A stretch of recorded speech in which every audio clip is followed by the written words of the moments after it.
नाजरीन अस्सलाम वालेकुम वरहमतुल्लाहि वबरकातुहू। उम्मीद है आप सब खैरियत से होंगे। हज़रत अली रज़ी अल्लाह ताला अन्हु ने फरमाया, जो ज़रा सी बात पे दोस्त न रहे तो समझ लेना वो कभी दोस्त था ही नहीं। लोग तुम्हारी अक्ल से तुम्हारी शख्सियत का वज़न करते हैं, लिहाजा तुम अपनी अक्ल का वज़न अपने इल्म से बढ़ाओ। इल्म का एक कतरा जहालत के समंदर से बेहतर है, पर अमल का एक कतरा इल्म के समंदर से बेहतर है।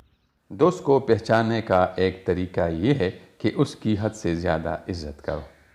अगर इज़्ज़त के बदले इज़्ज़त देता है तो अनमोल हीरा है। अगर वो आपको कमज़ोर और ख़ुद को आला समझे तो वो दोस्ती के लायक ही नहीं।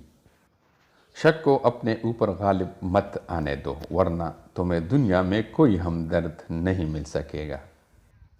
बेवकूफ़ का दिल उसकी ज़बान में होता है और अक्लमंद की ज़बान उसके दिल में होती है। वो जगह छोड़ दो जहाँ तुम्हारी दो चीज़ों की कदर न हो। नंबर 1 तुम्हारे एहसास की, नंबर 2 तुम्हारे अल्फाज की, फिर चाहे वो किसी का घर हो या किसी का दिल।